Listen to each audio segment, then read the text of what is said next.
So ಈಗ ನಾವು ನಮ್ಮ ಪರಿಸರವನ್ನು ಹೇಗೆ ಹೇಳ್ತೇವೆ ಅನ್ನೋದು ಗೊತ್ತಾಯ್ತು ಅಲ್ವಾ. ಪರಿಸರ ನಾವೇನನ್ನು ತಿಳ್ಕೊಳ್ಬೇಕು ಅಂದರೆ ಪರಿಸರ ವ್ಯವಸ್ಥೆ ಅಂದರೆ ಏನು ಅಂತ ಕಲಿತಾ ಇದ್ದೇವೆ. ಈಗ ಒಂದು ಪರಿಸರದಲ್ಲಿ ಜೈವಿಕ ಘಟಕನೂ ಇರುತ್ತೆ, ಅಜೈವಿಕ ಘಟಕನೂ ಇರುತ್ತೆ, ಹೌದಾ. ಅದು ಪರಿಸರ ವ್ಯವಸ್ಥೆ ಅಂತ ಯಾವಾಗ ಅನ್ಸ್ಕೊಳ್ಳುತ್ತೆ ಅಂತಂದರೆ ಒಂದು ಜೀವಿ ಸಮುದಾಯ ಪರಸ್ಪರ ಒಂದನ್ನೊಂದು ಅವಲಂಬಿಸ್ಕೊಂಡಿರಬೇಕು. ಅಂದರೆ ಈಗ ಜೈವಿಕ ಘಟಕಗಳಲ್ಲೇ ಅವು ಒಂದನ್ನೊಂದು ಅವಲಂಬಿಸ್ಕೊಂಡಿರತ್ತೆ. ಫಾರ್ ಎಕ್ಸಾಂಪಲ್ ಮನುಷ್ಯರು ಅಲ್ವಾ. ಈಗ ನಾವು ಮನುಷ್ಯರು ಜೈವಿಕ ಘಟಕದಲ್ಲಿ ಬರ್ತೇವೆ. ನಾವು ಒಬ್ಬರೇ ಜೀವನ ಮಾಡ್ಲಿಕ್ಕೆ ಆಗೋದಿಲ್ಲ ಸಮಾಜದಲ್ಲಿ. ನಾವೇನು ಮಾಡ್ತೇವೆ, ಇನ್ನೊಂದು ಜೀವಿಯನ್ನು ಅಥವಾ ಬೇರೆ ಮನುಷ್ಯರನ್ನು ಅವಲಂಬಿಸ್ಕೊಂಡು ಬದುಕ್ತೇವೆ ಅಲ್ವಾ. ಅದೇ ರೀತಿ ಒಂದನ್ನೊಂದು ಅವಲಂಬಿಸ್ಕೊಂಡ್ಲೋದ್ರ ಜೊತೆಗೆ ಪರಸ್ಪರ ವರ್ತಿಸುತ್ತೆ. ಅದೇ ಸುತ್ತಮುತ್ತಲಿನ ಪರಿಸರದಲ್ಲಿರುವ ಅಜೈವಿಕ ಘಟಕಗಳೊಂದಿಗೂ ಕೂಡ ಜೈವಿಕ ಘಟಕಗಳು ವರ್ತಿಸುತ್ತೆ. ಸೊ ಇಲ್ಲಿ ಜೈವಿಕ ಘಟಕಗಳನ್ನು ಅವಲಂಬಿಸುವುದರ ಜೊತೆಗೆ ಅಜೈವಿಕ ಘಟಕಗಳೊಂದಿಗೂ ಕೂಡ ಅವಲಂಬನೆಯನ್ನು ಹೊಂದಿದೆ ಅನ್ನೋದನ್ನು ಈ ವಾಕ್ಯ ಹೇಳ್ತಾ ಇದೆ. ಇದನ್ನು ನಾವು ಪರಿಸರ ವ್ಯವಸ್ಥೆ ಅಂತ ಹೇಳ್ತೇವೆ. ಜೈವಿಕ ಹೇಗೆ ಅವಲಂಬನೆ ಅನ್ನೋದು ಗೊತ್ತಾಯಿತು. ಅದೇ ರೀತಿ ಅಜೈವಿಕದೊಂದಿಗೆ ಹೇಗೆ ಅವಲಂಬನೆ ಅನ್ನೋದನ್ನು ಹೇಳಿದೆ ಆಗಲೇ. ನಮಗೆ ಈಗ ನಾವು ಜೈವಿಕ ಘಟಕ ಮನುಷ್ಯರು, ನಮ್ಗೆ ಏನು ಬೇಕು, ಕುಡಿಯೋದಕ್ಕೆ ನೀರು ಬೇಕು, ಉಸಿರಾಡೋದಕ್ಕೆ ಗಾಳಿ ಬೇಕು ಅಲ್ವಾ. ಅದೇ ರೀತಿ ಸೇವಿಸೋದಕ್ಕೆ ಆಹಾರದ ಮೂಲ ಬೇಕು. ಸೊ ಇವೆಲ್ಲ ಏನಿದು ಅಜೈವಿಕ ಘಟಕಗಳಿಂದ ಸಿಗುತ್ತೆ, ಕೆಲವೊಂದಿಷ್ಟು ಜೈವಿಕದಿಂದ. ಹೀಗೆ ಒಂದು ಜೀವಿ ಸಮುದಾಯ ಪರಸ್ಪರ ಒಂದನ್ನೊಂದು ಅವಲಂಬಿಸ್ಕೊಂಡು ವರ್ತಿಸೋದ್ರ ಜೊತೆಗೆ ಅಜೈವಿಕ ಘಟಕಗಳೊಂದಿಗೂ ಕೂಡ ಏನು ಮಾಡುತ್ತೆ, ವರ್ತನೆಯನ್ನು ತೋರಿಸುತ್ತೆ. ಇದನ್ನು ಪರಿಸರ ವ್ಯವಸ್ಥೆ ಅಂತ ಹೇಳ್ತೇವೆ. ಹಾಗಾದರೆ ಪ್ರಮುಖವಾಗಿ ಯಾವ ತರಹದ ಪರಿಸರ ವ್ಯವಸ್ಥೆ, ಎಷ್ಟು ತರಹದ ಪರಿಸರ ವ್ಯವಸ್ಥೆ ಇದೆ ಅಂತ ಕೇಳಿದ್ರೆ, ಮೊದಲನೆಯದು ನೈಸರ್ಗಿಕ ಪರಿಸರ ವ್ಯವಸ್ಥೆ, ಎರಡನೆಯದು ಕೃತಕ ಅಥವಾ ಮಾನವ ನಿರ್ಮಿತ ಪರಿಸರ ವ್ಯವಸ್ಥೆ ಅಂತ ಹೇಳ್ತೇವೆ. ಪ್ರಮುಖವಾಗಿ ಎರಡು ರೀತಿಯ ಪರಿಸರ ವ್ಯವಸ್ಥೆಗಳಿದೆ. ಒಂದು ನೈಸರ್ಗಿಕ ಪರಿಸರ ವ್ಯವಸ್ಥೆ ಆದರೆ ಇನ್ನೊಂದು ಕೃತಕ ಅಥವಾ ಮಾನವ ನಿರ್ಮಿತ ಅಂತ ಕೂಡ ಹೇಳ್ತೇವೆ. ಗೊತ್ತಿದೆ ನಿಮಗೆ, ಆರ್ಟಿಫಿಷಿಯಲ್ ಅಂದರೆ ಏನು, ಮಾನವ ನಿರ್ಮಿತ, ಅದನ್ನು ಮನುಷ್ಯರು ತಯಾರಿಸಿರ್ತಾರೆ ಅಲ್ವಾ.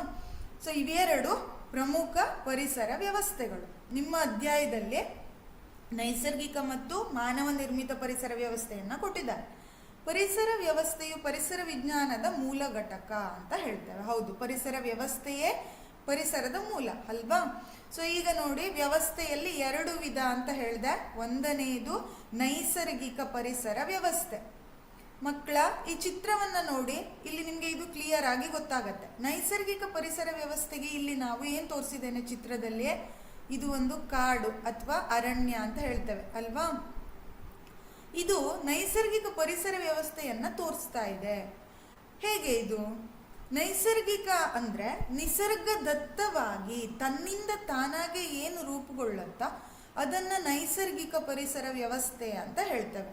ಇಲ್ಲಿ ಏನಿರಬಾರ್ದು, ಮನುಷ್ಯರು ಏನು ಅದನ್ನು ಮಾಡಿಫೈ ಮಾಡಿರಬಾರ್ದು. ಅದು ತನ್ನಿಂದ ತಾನಾಗಿ ಏನು ನಿಸರ್ಗದತ್ತವಾಗಿತ್ತೋ ಹಾಗೆ ಇರಬೇಕು.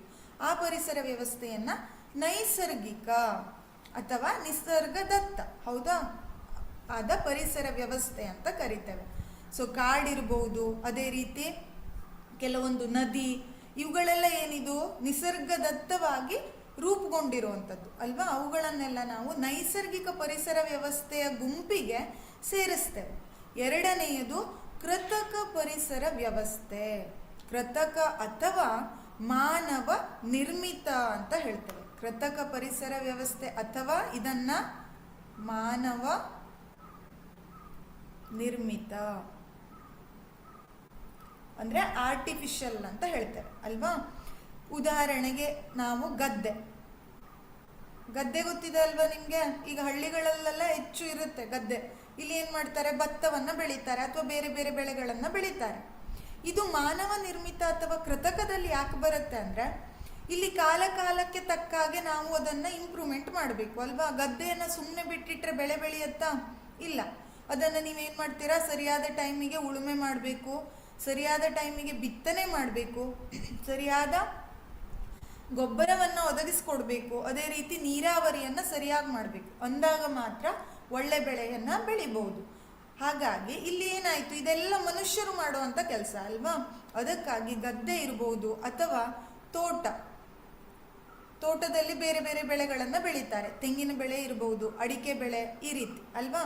ಇವುಗಳೆಲ್ಲ ಏನಿದು ಕೃತಕ ಪರಿಸರ ವ್ಯವಸ್ಥೆ ಅಥವಾ ಮಾನವ ನಿರ್ಮಿತ ಪರಿಸರ ವ್ಯವಸ್ಥೆಯಲ್ಲಿ ಬರುತ್ತೆ ಅನ್ನೋದನ್ನ ನಾವಿಲ್ಲಿ ತಿಳ್ಕೊಳ್ತೇವೆ. ಸೊ ಪ್ರಮುಖವಾಗಿ 2 ರೀತಿಯ ಪರಿಸರ ವ್ಯವಸ್ಥೆ ಇದೆ.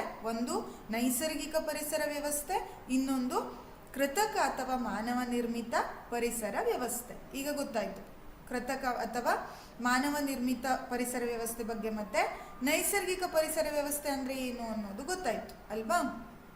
ಹಾಗಾದ್ರೆ ಪರಿಸರದ ಘಟಕಗಳು, ಈಗ ನಾವು ನೆಕ್ಸ್ಟ್ ಅಲ್ಲಿ ಏನನ್ನ ಕಲಿತಾ ಇದ್ದೇವೆ ಅಂದ್ರೆ ಪರಿಸರದ ಘಟಕ ಅಂದ್ರೆ ಪ್ರಮುಖವಾಗಿ ಯಾವ ಘಟಕಗಳನ್ನ ಇದು ಒಳಗೊಂಡಿದೆ, ನಮ್ಮ ಪರಿಸರ ಯಾವೆಲ್ಲ ಘಟಕಗಳನ್ನ ಒಳಗೊಂಡಿದೆ. ಇದರಲ್ಲಿ ಪ್ರಮುಖವಾಗಿ ಬರುವಂಥದ್ದು ಮೊದಲನೆಯದು ಉತ್ಪಾದಕರು ಅಂತ ಹೇಳ್ತೇವೆ. ಏನಿದು ಉತ್ಪಾದಕರು ಅಂದ್ರೆ ಏನು? ಈಗ ಹೆಸರು ಕೇಳಿದ್ರೇನೆ ನಮ್ಗೆ ಗೊತ್ತಾಗ್ತಾ ಇದೆ ಅಲ್ವಾ.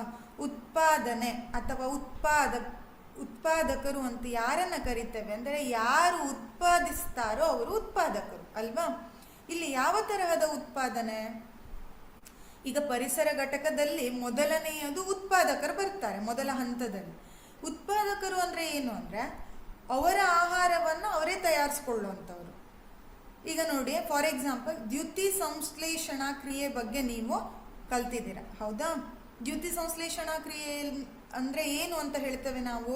ಪ್ರಮುಖವಾಗಿ ಹಸಿರು ಸಸ್ಯಗಳು ಆಹಾರವನ್ನ ತಯಾರಿಸ್ಕೊಳ್ಳೋದನ್ನ ದ್ಯುತಿ ಸಂಶ್ಲೇಷಣೆ ಅಂತ ಕರಿತೇವೆ ಅಲ್ವಾ.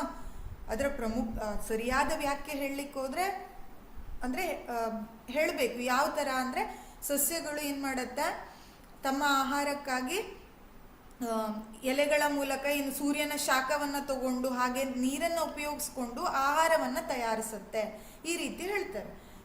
ಓಕೆ, ಈಗ ಇಲ್ಲಿ ಉತ್ಪಾದಕರು ಅಂತ ಬಂದಾಗ ಉದಾಹರಣೆಗೆ ನಾವು ಸಸ್ಯವನ್ನ ಹೇಳ್ತೇವೆ. ಯಾಕೆ ಅಂದ್ರೆ ಸಸ್ಯಗಳು ಏನ್ ಮಾಡ್ತಾರೆ, ತಮ್ಮ ಆಹಾರವನ್ನ ತಾವೇ ತಯಾರಿಸ್ಕೊಳ್ಳುತ್ತೆ ಸಸ್ಯ ಅಲ್ವಾ.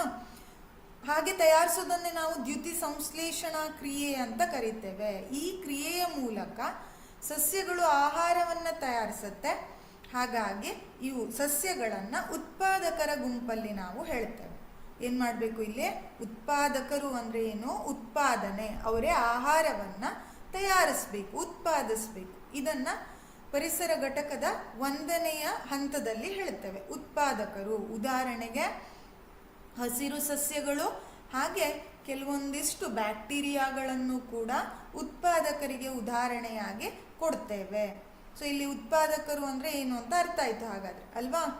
ಇವ್ರು ಏನ್ ಮಾಡ್ತಾರೆ, ತಮ್ಮ ಆಹಾರವನ್ನ ತಾವೇ ತಯಾರಿಸ್ಕೊಳ್ತಾರೆ. ಅದಕ್ಕಾಗಿ ನಾವು ಹಸಿರು ಸಸ್ಯ ಅಥವಾ ಬ್ಯಾಕ್ಟೀರಿಯಾಗಳನ್ನೆಲ್ಲ ಉತ್ಪಾದಕರು ಅಂತ ಉದಾಹರಣೆಯಾಗಿ ಕೊಡ್ತೇವೆ. ಇದು ಪರಿಸರ ಘಟಕದ 1ನೆಯ ಪ್ರಮುಖ ಹಂತ ಅಥವಾ 1ನೆಯ ಘಟಕ ಅಂತ ಹೇಳ್ತೇವೆ. ಇನ್ನು 2ನೆಯದು ಭಕ್ಷಕರು. ನೋಡಿ, ಇಲ್ಲೂ ಕೂಡ ಹೆಸರು ಹೇಳ್ತಾ ಇದೆ ಭಕ್ಷಕರು. ಭಕ್ಷಣೆ ಮಾಡೋದು ಅಂದ್ರೆ ಏನು, ತಿನ್ನೋದು ಅಲ್ವಾ. ಇಲ್ಲಿ ಭಕ್ಷಕರ ಗುಂಪಲ್ಲಿ ಬೇರೆ ಜೀವಿಗಳನ್ನ ತಿಂದು ಬದುಕುವಂತಹ ಜೀವಿಗಳು ಬರ್ತಾರೆ ಭಕ್ಷಕರ ಗುಂಪಲ್ಲಿ. ಭಕ್ಷಕರು ಅಂದ್ರೆ ಏನು, ಬೇರೆ ಜೀವಿಗಳನ್ನ ಪರೋಕ್ಷವಾಗಿ ಅಥವಾ ನೇರವಾಗಿ ಭಕ್ಷಿಸುವಂತವರು, ಅವರನ್ನ ಭಕ್ಷಕರು ಅಂತ ಕರೀತೇವೆ. ಸರಿಯಾಗಿ ಹೇಳಬೇಕು ಅಂದ್ರೆ ಉತ್ಪಾದಕರು ಉತ್ಪಾದಿಸಿದ ಆಹಾರವನ್ನ ನೇರವಾಗಿ ಅಥವಾ ಇತರ ಭಕ್ಷಕ ಜೀವಿಗಳನ್ನ ಪರೋಕ್ಷವಾಗಿ ಭಕ್ಷಿಸುವ ಜೀವಿಗಳೇ ಭಕ್ಷಕರು ಅಂತ ಹೇಳ್ತೇವೆ. ಉತ್ಪಾದಕರು ಉತ್ಪಾದಿಸಿದ ಆಹಾರವನ್ನ ನೇರವಾಗಿ ಅಥವಾ ಇತರ ಭಕ್ಷಕ ಜೀವಿಗಳನ್ನ ಪರೋಕ್ಷವಾಗಿ ಭಕ್ಷಿಸುವ ಜೀವಿಗಳು. ಈ ವಾಕ್ಯ ಅರ್ಥ ಏನು ಅಂದ್ರೆ, ಈಗ ನಾನು ಆಗ್ಲೇ ಹೇಳಿದೆ ಮೊದಲನೆಯ ಘಟಕ ಉತ್ಪಾದಕರು ಅಲ್ವಾ. ಉತ್ಪಾದಕರು ಏನ್ ಮಾಡ್ತಾರೆ, ಆಹಾರವನ್ನ ಉತ್ಪಾದಿಸ್ತಾರೆ ಅಥವಾ ತಯಾರಿಸ್ತಾರೆ ಅಲ್ವಾ. ಈ ಉತ್ಪಾದಕರು ತಯಾರಿಸಿದ ಆಹಾರವನ್ನ ಬೇರೆ ಜೀವಿ ತಿನ್ನುತ್ತೆ. ಉದಾಹರಣೆಗೆ ಈಗ ಸಸ್ಯಾಹಾರಿಗಳು ಅಂತ ಹೇಳ್ತೇವೆ ನಾವು. ಈಗ ಸಸ್ಯವನ್ನ ತಿಂದು ಬದುಕುತ್ತೆ ಉದಾಹರಣೆಗೆ ಏನ್ ಕೊಡ್ತೀರಾ ನೀವು ಇಲ್ಲಿ, ಮೊಲ ಅಲ್ವಾ, ಅಥವಾ ಜಿಂಕೆ ಕೂಡ ಹೇಳ್ಬೋದು. ಇದೇನ್ ಮಾಡುತ್ತೆ, ಸಸ್ಯವನ್ನ ತಿನ್ನುತ್ತೆ ಅಲ್ವಾ. ಏನ್ ಮಾಡ್ತು, ಇದು ನೇರವಾಗಿ ಸಸ್ಯವನ್ನ ತಿಂತು. ಇಲ್ಲ ಅಂದ್ರೆ ಭಕ್ಷಕ ಜೀವಿಗಳನ್ನ ಪರೋಕ್ಷವಾಗಿ, ಅಂದ್ರೆ ಜಿಂಕೆಯನ್ನ ಮುಂದೆ ಬೇರೆ ಜೀವಿ ತಿನ್ನತ್ತೆ, ಅದು ಪರೋಕ್ಷವಾಗಿ ಏನ್ ಮಾಡ್ತು ಅಂದ್ರೆ ಉತ್ಪಾದಕರನ್ನ ಅವಲಂಬಿಸ್ಕೊಂಡಿದೆ ಅನ್ನೋದನ್ನ ನಾವಿಲ್ಲಿ ಗಮನಿಸ್ತೇವೆ. ಸೊ ಒಂದು ಉತ್ಪಾದಕರು ಉತ್ಪಾದಿಸಿದ ಆಹಾರವನ್ನ ನೇರವಾಗಿ, ಅಂದ್ರೆ ಸಸ್ಯವನ್ನ ಮೊಲ ಅಥವಾ ಜಿಂಕೆ ತಿನ್ನೋದು ನೇರ, ಅಥವಾ ಇತರ ಭಕ್ಷಕ ಜೀವಿಗಳನ್ನ ಪರೋಕ್ಷವಾಗಿ, ಅಂದ್ರೆ ಈಗ ಜಿಂಕೆಯನ್ನ ಮುಂದೆ ಬೇರೆ ಹುಲಿ ಅಥವಾ ಬೇರೆ ಜೀವಿ ತಿನ್ನತ್ತೆ ಅಲ್ವಾ, ಪ್ರಾಣಿ. ಸೊ ಇದನ್ನ ನಾವೇನಂತ ಕರಿತೇವೆ, ಪರೋಕ್ಷವಾಗಿ ಉತ್ಪಾದಕರನ್ನೇ ಅವಲಂಬನೆ ಮಾಡ್ಕೊಂಡಿದೆ ಇದು ಅಲ್ವಾ. ಇವುಗಳನ್ನ ನಾವು ಭಕ್ಷಕರು ಅಂತ ಕರಿತೇವೆ. ಸೊ ಉತ್ಪಾದಕರು ಉತ್ಪಾದಿಸಿದ ಆಹಾರವನ್ನ ನೇರವಾಗಿ ಅಥವಾ ಇತರ ಭಕ್ಷಕ ಜೀವಿಗಳನ್ನ ಪರೋಕ್ಷವಾಗಿ, ಇಂಡೈರೆಕ್ಟ್ ಆಗಿ ಭಕ್ಷಿಸುವ ಜೀವಿಗಳೇ ಭಕ್ಷಕರು. ಇಲ್ಲಿ ಉದಾಹರಣೆಗೆ ನಾವು ಸಸ್ಯಾಹಾರಿಗಳು, ಅಂದ್ರೆ ಈಗ ಸಸ್ಯವನ್ನ ತಿನ್ನುವುದು ಯಾವುದದು, ಮೊಲ, ಜಿಂಕೆ, ಈ ರೀತಿ, ಹೌದಾ, ಇವುಗಳು ಸಸ್ಯಾಹಾರಿ. ಇವುಗಳು ಕೂಡ ಭಕ್ಷಕರಲ್ಲೇ ಬರುತ್ತೆ, ಯಾಕಂದ್ರೆ ಸಸ್ಯವನ್ನ ಭಕ್ಷಣೆ ಮಾಡ್ತಾರೆ ಅಲ್ವಾ, ನೇರವಾಗಿ. ಸೊ ನಂತರದಲ್ಲಿ ಮಾಂಸಾಹಾರಿಗಳು ಏನಿದು, ಇದು ಒಂದು ಜೀವಿಯನ್ನ ತಿಂದು ಬದುಕತ್ತೆ. ಸೊ ಅವುಗಳನ್ನ ಮಾಂಸಾಹಾರಿ ಅಂತ ಕರಿತೇವೆ. ನಂತರ ಸರ್ವಾಹಾರಿ ಅಂದ್ರೆ ಸಸ್ಯ ಮತ್ತು ಮಾಂಸ ಎರಡನ್ನು ತಿನ್ನುತ್ತೆ ಅಂತ ಜೀವಿಯನ್ನ ಸರ್ವಾಹಾರಿ ಅಂತ ಕರಿತೇವೆ ನಾವು. ಹಾಗೆ ಪರಾವಲಂಬಿಗಳು, ತಮ್ಮ ಆಹಾರಕ್ಕಾಗಿ ಬೇರೆ ಜೀವಿಯನ್ನ ಅವಲಂಬಿಸ್ಕೊಂಡಿರುವಂಥವ್ರನ್ನ ಪರಾವಲಂಬಿಗಳು ಅಂತ ಹೇಳ್ತೇವೆ. ಇಲ್ಲಿ ಸಸ್ಯಾಹಾರಿಗಳಿಗೆ ನೋಡಿ ಉದಾಹರಣೆ, ಈ ಚಿತ್ರವನ್ನ ಗಮನಿಸಿ. ಇಲ್ಲಿ ಏನಿದೆ, ಆನೆ ಚಿತ್ರವನ್ನ ತೋರಿಸಿದ್ದೇನೆ ಅಲ್ವಾ. ಆನೆ ಏನ್ ಮಾಡತ್ತ, ಬಿದಿರನ್ನು ಅಥವಾ ಬೇರೆ ಒಂದು ಸಸ್ಯವನ್ನು ತಿಂದು ಬದುಕತ್ತೆ, ಅದಕ್ಕಾಗಿ ಇದನ್ನ ಸಸ್ಯಾಹಾರಿ ಅಂತ ಕರಿತೇವೆ. ಇದು ಮಾಂಸವನ್ನ ತಿನ್ನೋದಿಲ್ಲ, ಬೇರೆ ಜೀವಿಯನ್ನ ಭಕ್ಷಿಸೋದಿಲ್ಲ. ಹಾಗೆ ಮಾಂಸಾಹಾರಿಗಳು, ಇಲ್ಲಿ ಈ ಚಿತ್ರದಲ್ಲಿ ಸಿಂಹ ಇದೆ, ಸಿಂಹ, ಹುಲಿ, ಈ ರೀತಿವೆಲ್ಲ ಮಾಂಸಾಹಾರಿಗಳಲ್ಲಿ ಬರ್ತಾರೆ. ನಂತರ ಸರ್ವಾಹಾರಿಗೆ ನಾವು ಉದಾಹರಣೆಯಾಗಿ ಹೇಳಬೇಕು ಅಂದ್ರೆ ನಾಯಿ ಮತ್ತು ಬೆಕ್ಕು ಅಲ್ವಾ, ನಾಯಿ ಮತ್ತು ಬೆಕ್ಕು, ಹೀಗೆ ಹಲವು ಉದಾಹರಣೆ ಕೊಡ್ಬೋದು. ಸರ್ವಾಹಾರ ಅಂದ್ರೆ ಅವರು ಸಸ್ಯವನ್ನು ತಿನ್ಬೇಕು, ಮಾಂಸವನ್ನು ತಿನ್ಬೇಕು, ಈ ರೀತಿಯವುಗಳನ್ನ ಸರ್ವಾಹಾರಿಗಳು ಅಂತ ಹೇಳ್ತಾರೆ. ನಂತರ ಬರುವಂಥವರು ಪರಾವಲಂಬಿಗಳು, ಆಹಾರಕ್ಕಾಗಿ ಅಥವಾ ಪೋಷಣೆಗಾಗಿ ಬೇರೆ ಜೀವಿಯನ್ನ ಅವಲಂಬಿಸ್ಕೊಂಡಿರುವಂಥವ್ರು. ಉದಾಹರಣೆಗೆ ಸೊಳ್ಳೆ ಗೊತ್ತಿದೆ ಅಲ್ವಾ. ಸೊಳ್ಳೆ ಏನ್ ಮಾಡತ್ತ, ನಮ್ಮ ಮೇಲ್ ಬಂದು ಕೂತ್ಕೊಂಡು ರಕ್ತವನ್ನ ಹೀರತ್ತೆ, ಅದರಿಂದನೇ ಅದು ಪೋಷಣೆಯನ್ನ ಪಡ್ಕೊಳ್ಳುತ್ತೆ ಅಲ್ವಾ. ಅಂದ್ರೆ ಇದು ಯಾವುದನ್ನ ಅವಲಂಬಿಸ್ಕೊಂಡಿದೆ, ಬೇರೆ ಜೀವಿಯ ದೇಹವನ್ನ ಅವಲಂಬಿಸ್ಕೊಂಡಿದೆ, ಹಾಗಾಗಿ ಇದನ್ನ ಪರಾವಲಂಬಿ ಅಂತ ಕರೀತೇವೆ. ಸೊ ಇದು ಪರಿಸರದ ಎರಡನೆಯ ಘಟಕದ ಬಗ್ಗೆ ಆಯ್ತು. ಭಕ್ಷಕರು, ಮೊದಲನೆಯವರು ಉತ್ಪಾದಕರು, ಉದಾಹರಣೆಗೆ ಸಸ್ಯ ಮತ್ತು ಬ್ಯಾಕ್ಟೀರಿಯಾ. ಎರಡನೆಯ ಘಟಕ ಭಕ್ಷಕರು, ಇವರು ನೇರವಾಗಿ ಅಥವಾ ಪರೋಕ್ಷವಾಗಿ ಬೇರೆ ಜೀವಿಗಳನ್ನ ಭಕ್ಷಿಸುವಂಥವರು ಅಥವಾ ಉತ್ಪಾದಕರನ್ನ ಅವಲಂಬನೆ ಆಗಿರುವಂಥವರನ್ನ ಭಕ್ಷಕರು ಅಂತ ಹೇಳ್ತಾರೆ. ನಂತರ ಬರೋದು ಮೂರನೆಯವರು ವಿಘಟಕರು. ಈ ವಿಘಟಕರು ಅಂದ್ರೆ ಏನು, ವಿಘಟನೆ ಅನ್ನೋ ಶಬ್ದವನ್ನ ನೀವು ಕೇಳಿರ್ತೀರ ಅಲ್ವಾ. ವಿಘಟನೆ ಮಾಡೋದು ಅಂದ್ರೆ ಏನು, ವಿಭಜನೆ ಮಾಡೋದು, ವಿಂಗಡಿಸೋದು ಅಲ್ವಾ. ಈಗ ಪರಿಸರ ಘಟಕದಲ್ಲಿ ಉತ್ಪಾದಕರು ಮೊದಲನೇ ಹಂತ ಅಲ್ವಾ. ನಂತರ ಬರುವಂತವರು ಭಕ್ಷಕರು. ಸೊ ಹಾಗಾದ್ರೆ ಪರಿಸರ ಘಟಕದಲ್ಲಿ ಉತ್ಪಾದಕರು ಭಕ್ಷಕರು ಇದ್ರೆ ಸಾಕಾ. ಉತ್ಪಾದಕರು ಆಹಾರವನ್ನು ಉತ್ಪಾದಿಸ್ತಾರೆ, ಭಕ್ಷಕರು ಅದನ್ನ ನೇರವಾಗಿ ಅಥವಾ ಪರೋಕ್ಷವಾಗಿ ಇನ್ನೊಂದು ಜೀವಿಯ ಮೂಲಕ ಪಡ್ಕೊಳ್ತಾರೆ. ಇಷ್ಟ ಆದ್ರೆ ಮುಗಿಯುತ್ತಾ ಪರಿಸರದ ಘಟಕ. ನೋಡಿ ಇಲ್ಲಿ, ಒಂದು ವೇಳೆ ಯಾವುದೋ ಒಂದು ಜೀವಿ ಅಥವಾ ಬೇಡದೇ ಇರುವಂತ ಸಸ್ಯದ ಭಾಗ ಅದೆಲ್ಲ ಏನಾಗಿದೆ, ಬೀಳ್ತಾ ಇದೆ, ವೇಸ್ಟ್ ಆಗಿ ಬಿದ್ದಿದೆ ಅಂತ ಇಟ್ಕೊಳ್ಳಿ. ಈಗ ಸತ್ತ ಜೀವಿಗಳು, ಹೌದಾ. ಸೊ ಅವುಗಳೆಲ್ಲ ಏನಾಗತ್ತೆ ಅಂದ್ರೆ ಅಪಾಯವನ್ನ ತಂದೊಡ್ಡತ್ತೆ. ಅವುಗಳ ಪಾಡಿಗೆ ಅವು ಇದ್ದು ಬಿಟ್ರೆ ಅದು ಗೊಬ್ಬರನೇ ಆಗೋದಿಲ್ಲ ಅಲ್ವಾ. ಅದು ಗೊಬ್ಬರವಾಗಿ ಕನ್ವರ್ಟ್ ಆಗಬೇಕು, ಮಣ್ಣಿನಲ್ಲಿ ಬೆರಿಬೇಕು ಅಂದ್ರೆ ವಿಘಟಕರು ಅನ್ನೋ ಜೀವಿಗಳು ಅತಿ ಮುಖ್ಯ ಅಂತ ಹೇಳ್ತಾರೆ. ಇವ್ರು ಏನ್ ಮಾಡ್ತಾರೆ ಅಂದ್ರೆ ಸಂಕೀರ್ಣ ಪದಾರ್ಥವನ್ನ ಸರಳ ಪದಾರ್ಥವಾಗಿ ವಿಘಟನೆ ಮಾಡ್ತಾರೆ. ಅದಕ್ಕಾಗಿ ಪರಿಸರದ ಘಟಕದಲ್ಲಿ ಉತ್ಪಾದಕರು ಹಾಗೆ ಭಕ್ಷಕರು ಹೇಗೆ ಮುಖ್ಯನೋ ವಿಘಟಕರು ಕೂಡ ಅಷ್ಟೇ ಮುಖ್ಯ ಅಂತ ಹೇಳ್ತೇವೆ. ಹಾಗಾದ್ರೆ ವಿಘಟಕರಿಗೆ ವ್ಯಾಖ್ಯೆಯನ್ನ ಹೇಗೆ ಬರೀತೀರಾ? ಸಂಕೀರ್ಣ ಸಾವಯವ ಪದಾರ್ಥಗಳನ್ನ ಸರಳ ನಿರವಯವ ಪದಾರ್ಥಗಳನ್ನಾಗಿ ವಿಘಟಿಸುವ ಜೀವಿಗಳನ್ನ ವಿಘಟಕರು ಅಂತ ಹೇಳ್ತೇವೆ. ಸಂಕೀರ್ಣ ಸಾವಯವ ಪದಾರ್ಥ ಅಂದ್ರೆ ಸುಲಭವಾಗಿ ಅದು ವಿಘಟನೆ ಆಗೋದಿಲ್ಲ. ಉದಾಹರಣೆಗೆ ಕಸ ಇರಬಹುದು, ಸತ್ತ ಪ್ರಾಣಿಗಳ ದೇಹ ಇರಬಹುದು ಅಲ್ವಾ, ಇವುಗಳೆಲ್ಲ ತಾನಾಗಿ ವಿಘಟನೆಗೆ ಒಳಗಾಗೋದಿಲ್ಲ. ಅವರನ್ನ ವಿಘಟಕರು ವಿಘಟನೆ ಮಾಡಬೇಕು. ಅಂಥವರನ್ನ ವಿಘಟಕರು ಅಂತ ಕರಿತೇವೆ. ಸಂಕೀರ್ಣ ಸಾವಯವ ಪದಾರ್ಥವನ್ನ ಸರಳ ನಿರವಯವ ಪದಾರ್ಥಗಳಾಗಿ ವಿಘಟಿಸ್ತಾರೆ. ಇವರನ್ನ ವಿಘಟಕರು ಅಂತ ಹೇಳ್ತೇವೆ. ಉದಾಹರಣೆ ಕಸ, ಸತ್ತ ಪ್ರಾಣಿ ಮತ್ತು ಸಸ್ಯದ ಭಾಗಗಳಿರ್ಬೋದು. ಇವೇನಾಗತ್ತೆ ಅಂದ್ರೆ ಭೂಮಿಯ ಮೇಲೆ ಹಾಗೆ ಉಳಿದಿರುತ್ತೆ. ಈಗ ಒಂದು ಜೀವಿ ಭೂಮಿ ಮೇಲೆ ಸತ್ತಿದೆ ಅಂತ ಇಟ್ಕೊಳ್ಳಿ, ಯಾವುದೋ ಒಂದು ಪ್ರಾಣಿ, ಅದೇನಾಗಿರುತ್ತೆ ಹಾಗೆ ಉಳ್ಕೊಂಡಿರುತ್ತೆ ಅಲ್ವಾ. ಹಾಗೆ ಉಳಿಯೋದ್ರಿಂದ ಏನೆಲ್ಲ ಸಮಸ್ಯೆ ಆಗತ್ತೆ ಅಂತಂದ್ರೆ ಅದು ಸುತ್ತಲಿನ ವಾತಾವರಣಕ್ಕೆ ವಾಸನೆಯನ್ನ ಹರಡಿಸುತ್ತೆ. ಹೌದಾ, ಅಲ್ಲಿಗೆ ಮಾಲಿನ್ಯ ಉಂಟಾಯಿತು. ಯಾವ ತರ? ಪರಿಸರ ಮಾಲಿನ್ಯ ಅಲ್ವಾ. ಅದೇ ರೀತಿ ಅವುಗಳಿಂದ ಕೆಲವೊಂದಿಷ್ಟು ರಾಸಾಯನಿಕಗಳು ಪರಿಸರಕ್ಕೆ ಸೇರ್ಕೊಳ್ಳುತ್ತೆ, ಅದು ವಿಘಟನೆ ಆಗಿಲ್ಲ ಅಂದ್ರೆ. ಸೊ ಅದು ಕೂಡ ಅಪಾಯಕಾರಿನೇ. ಹಾಗಾಗಿ ಸತ್ತ ಪ್ರಾಣಿ ಮತ್ತು ಸಸ್ಯದ ಭಾಗಗಳು ಭೂಮಿಯ ಮೇಲೆ ಹಾಗೆ ಉಳಿಯುತ್ತೆ. ಇದರಿಂದ ಪರಿಸರ ಮಾಲಿನ್ಯ ಉಂಟಾಗತ್ತೆ. ಸಸ್ಯಗಳಿಗೆ ಬೆಳೆಯೋದಕ್ಕೆ ಪೋಷಕಾಂಶಗಳ ಕೊರತೆ ಆಗತ್ತೆ. ಯಾಕೆಂದ್ರೆ ಸತ್ತ ಪ್ರಾಣಿಯನ್ನ ವಿಘಟಕರು ವಿಘಟನೆಗೆ ಒಳಗೊಳಿಸ್ಲಿಲ್ಲ ಅಂತಂದ್ರೆ ಅದು ಸಸ್ಯಕ್ಕೆ ಪೋಷಕಾಂಶವಾಗಿ ಒದಗೋದಿಲ್ಲ. ಆಗ ಪರಿಸರ ಮಾಲಿನ್ಯದ ಜೊತೆಗೆ ಸಸ್ಯಗಳು ಬೆಳೆಯೋದಕ್ಕೆ ಬೇಕಾಗೋ ಪೋಷಕಾಂಶದ ಕೊರತೆ ಕೂಡ ಉಂಟಾಗತ್ತೆ ಅನ್ನೋದನ್ನ ನಾವಿಲ್ಲಿ ಗಮನಿಸ್ಬೇಕು. ಹಾಗೆ ವಿಘಟಕರನ್ನ ನಾವು ನೈಸರ್ಗಿಕ ಶುಚಿಗಾರರು ಅಂತ ಕರಿತೇವೆ. ನಿಮ್ಗೆ ಎಕ್ಸಾಮ್ಸ್ ಅಲ್ಲಿ ಯಾವ ತರದ ಪ್ರಶ್ನೆ ಬೇಕಾದ್ರೂ ಕೇಳ್ಬೋದು. ನಿಮ್ಗೆ ಗೊತ್ತಿದೆ, ವೈಜ್ಞಾನಿಕ ಕಾರಣಗಳೊಂದಿಗೆ ವಿವರಿಸಿ ಅನ್ನೋ ಪ್ರಶ್ನೆ ಕೂಡ ಬರುತ್ತೆ ಅಲ್ವಾ ಪ್ರಶ್ನೆ ಪತ್ರಿಕೆಯಲ್ಲಿ. ಹಾಗೆ ಕಾರಣ ಕೊಡಿ, ಏಕೆ, ಈ ರೀತಿ ಎಲ್ಲ ಪ್ರಶ್ನೆ ಬರುತ್ತೆ. ಸೊ ಆಗ ಈಗ ಹೇಗೆ ಬೇಕಾದ್ರೂ ಅವರು ಪ್ರಶ್ನೆ ಕೇಳಬಹುದು ಅಲ್ವಾ. ಈಗ ಉದಾಹರಣೆಗೆ ವಿಘಟಕರನ್ನ ನೈಸರ್ಗಿಕ ಶುಚಿಗಾರರು ಅಂತ ಯಾಕೆ ಕರೀತಾರೆ ವಿವರಿಸಿ ಅಂತ ಕೇಳಿದ್ರು ಅಂತ ಇಟ್ಕೊಳ್ಳಿ. ಆಗ ಏನಂತ ಬರೀತೀರಾ? ವಿಘಟಕರು ಏನ್ ಮಾಡ್ತಾರೆ?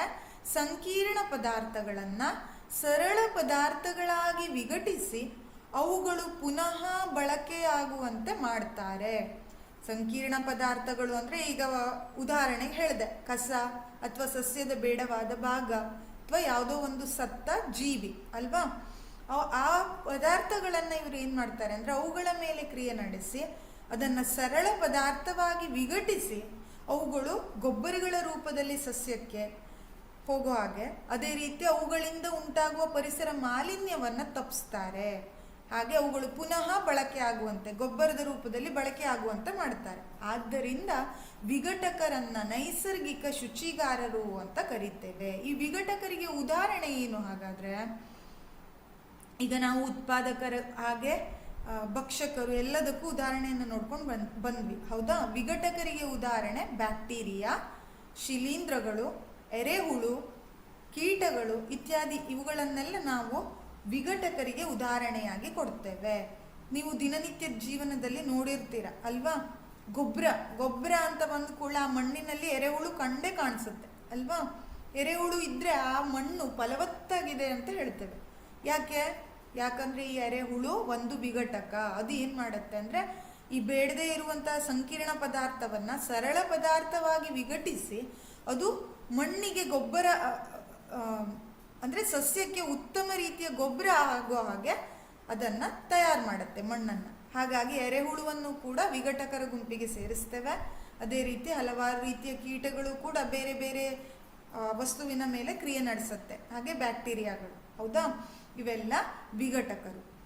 ಸೊ ಪರಿಸರದ ಘಟಕಗಳಲ್ಲಿ ಉತ್ಪಾದಕರು, ಭಕ್ಷಕರು ಮತ್ತೆ ವಿಘಟಕರ ಬಗ್ಗೆ ನಾವು ಇಷ್ಟೊತ್ತು ತಿಳ್ಕೊಂಡಿದ್ದೇವೆ. ನಂತರ ಆಹಾರ ಸರಪಳಿಗಳು ಹಾಗೆ ಆಹಾರ ಜಾಲಗಳು ಅಂದರೆ ಏನು ಅನ್ನೋದನ್ನು ನೋಡೋಣ. ಆಹಾರ ಸರಪಳಿ ಅಂತ ಬಂದರೆ ಈಗಾಗಲೇ ನಿಮಗೆ ಒಂದು ಕಲ್ಪನೆ ಇರಬಹುದು ಅಲ್ವಾ? ಆಹಾರ ಸರಪಳಿ, ಸರಪಳಿ ಅಂದರೆ ಹೇಗಿರುತ್ತೆ? ಸರಪಳಿ ಕೊಂಡಿ ರೂಪದಲ್ಲಿ ಜಾಯಿಂಟ್ ಆಗಿ ಇರುತ್ತೆ ಅಲ್ವಾ? ಸೊ ಅದೇ ರೀತಿ ಆಹಾರ ಒಂದು ಜೀವಿಯಿಂದ ಇನ್ನೊಂದು ಜೀವಿಗೆ, ಇನ್ನೊಂದು ಜೀವಿಯಿಂದ ಮತ್ತೊಂದು ಜೀವಿಗೆ, ಇದೇ ರೀತಿ ಒಂದು ಜೀವಿಯನ್ನು ಇನ್ನೊಂದು ಜೀವಿ ತಿಂತ ಹೋಗೋದ್ರ ಮೂಲಕ ಆಹಾರ ಸರಪಳಿ ರೂಪುಗೊಳ್ಳುತ್ತೆ ಅಂತ ಹೇಳ್ತೇವೆ. ಸೊ ಪೋಷಣಾ ಸಂಬಂಧದಲ್ಲಿ ಒಂದು ಸ್ತರದಿಂದ ಇನ್ನೊಂದು ಸ್ತರಕ್ಕೆ ಆಹಾರ ಶಕ್ತಿಯ ವರ್ಗಾವಣೆಯನ್ನ ಆಹಾರ ಸರಪಳಿ ಅಂತ ಕರೀತೇವೆ. ಪೋಷಣಾ ಸಂಬಂಧದಲ್ಲಿ ಒಂದು ಸ್ತರದಿಂದ ಇನ್ನೊಂದು ಸ್ತರ, ಒಂದು ಸ್ತರ ಅಂದ್ರೆ ಏನು? ಉತ್ಪಾದಕರು, ಭಕ್ಷಕರು, ಇವೆಲ್ಲ ಸ್ತರ, ಹೌದಾ? ಸೊ ಈ ರೀತಿ ಒಂದು ಸ್ತರದಿಂದ ಇನ್ನೊಂದು ಸ್ತರಕ್ಕೆ ಆಹಾರ ಶಕ್ತಿ ವರ್ಗಾವಣೆ ಆಗ್ತಾ ಹೋಗುತ್ತೆ. ಒಂದು ಜೀವಿಯನ್ನ ಇನ್ನೊಂದು ಜೀವಿ ತಿನ್ನೋದು, ಆ ಜೀವಿಯನ್ನ ಮತ್ತೊಂದು ಜೀವಿ ತಿನ್ನೋದು, ಈ ರೀತಿ ಏನಾಯ್ತು? ಆಹಾರದ ಶಕ್ತಿ ವರ್ಗಾವಣೆ ಕಂಟಿನ್ಯೂಸ್ ಆಗಿ ವರ್ಗಾವಣೆ ಆಗ್ತಾ ಹೋಗುತ್ತೆ. ಅದನ್ನ ನಾವು ಆಹಾರ ಸರಪಳಿ ಅಂತ ಕರೀತೇವೆ.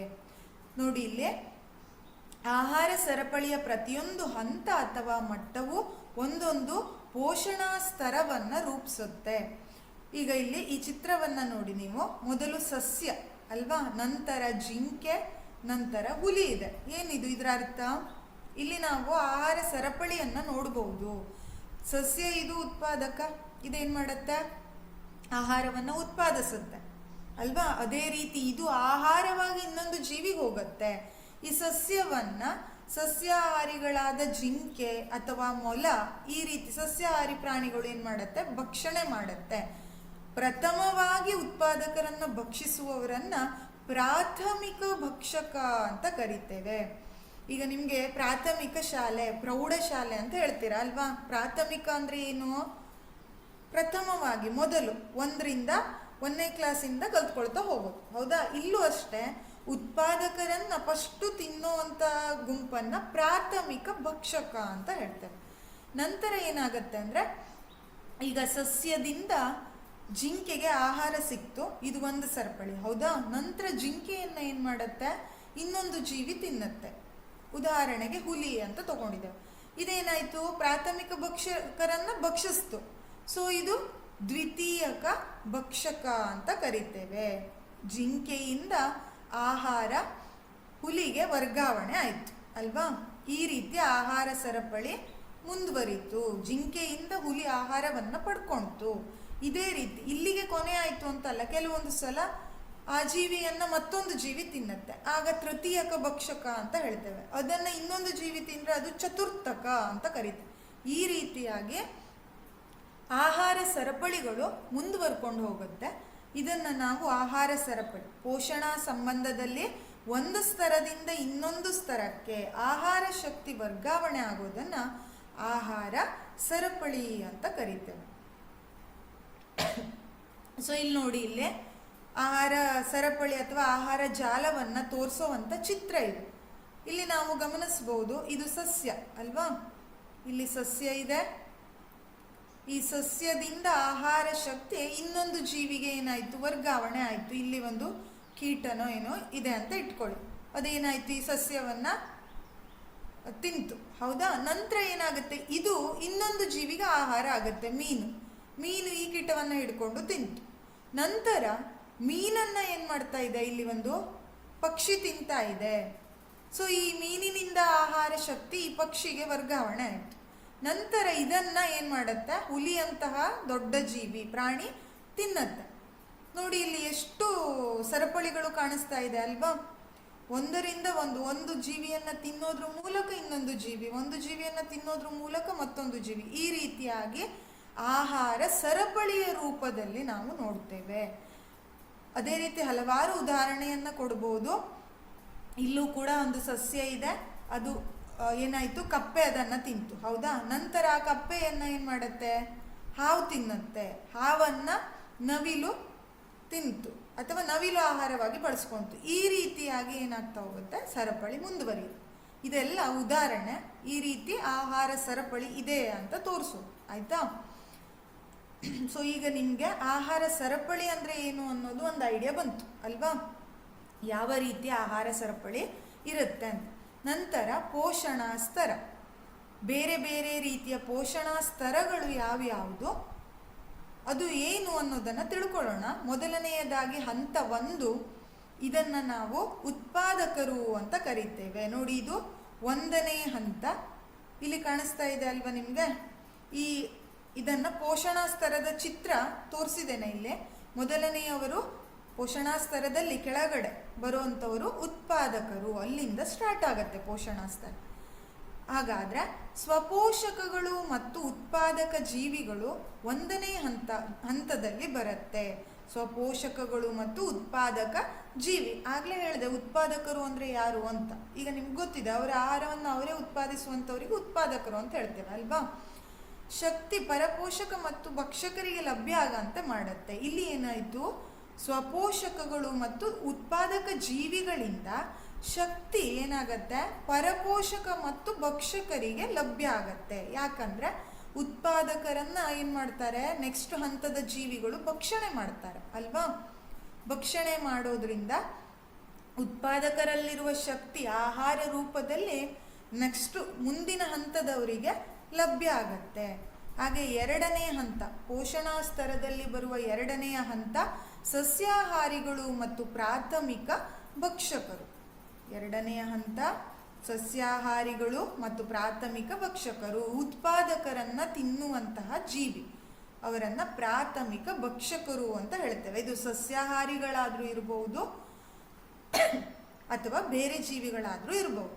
ಉತ್ಪಾದಕರನ್ನ ನೇರವಾಗಿ ತಿನ್ನುವಂಥವರು ಪ್ರಾಥಮಿಕ ಭಕ್ಷಕರು. 3ನೇ ಹಂತ ದ್ವಿತೀಯಕ ಭಕ್ಷಕ ಅಂತ ಕರಿತೇವೆ. ಏನಿವರು ಪ್ರಾಥಮಿಕ ಭಕ್ಷಕರನ್ನ ಭಕ್ಷಿಸುವ ಜೀವಿ ದ್ವಿತೀಯಕ, ಉತ್ಪಾದಕರನ್ನ ಭಕ್ಷಿಸುವವರು ಪ್ರಾಥಮಿಕರನ್ನ ಭಕ್ಷಿಸುವವರು ದ್ವಿತೀಯಕರು 3ನೇ ಹಂತದಲ್ಲಿ ಬರ್ತಾರೆ. ಹಂತ 4 ಮಾಂಸಾಹಾರಿಗಳು ಮತ್ತು ತೃತೀಯಕ ಭಕ್ಷಕರು. ಸೊ ದ್ವಿತೀಯಕ ಭಕ್ಷಕರನ್ನ ತಿನ್ನುವಂಥವರು ತೃತೀಯಕ ಭಕ್ಷಕರು, ಇದು 4ನೇ ಹಂತದಲ್ಲಿ ಬರುತ್ತೆ. ದ್ವಿತೀಯಕ ಭಕ್ಷಕರನ್ನ ತಿನ್ನುವ ಜೀವಿಗಳನ್ನ ತೃತೀಯಕ ಭಕ್ಷಕರು ಅಂತ ಹೇಳ್ತೇವೆ. ಇದು ಹಂತ 4.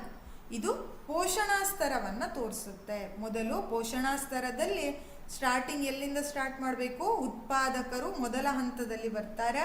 ಉತ್ಪಾದಕರನ್ನ ಮೊದಲು ತಿನ್ನುವಂಥವರು ಪ್ರಾಥಮಿಕ ಭಕ್ಷಕರು. ಪ್ರಾಥಮಿಕ ಭಕ್ಷಕರನ್ನ ಆಹಾರವಾಗಿ ಅವಲಂಬಿಸಿಕೊಂಡಿರುವಂಥವರು ದ್ವಿತೀಯಕ ಭಕ್ಷಕರು. ದ್ವಿತೀಯಕರನ್ನ ತಿನ್ನುವವರು ತೃತೀಯಕರು.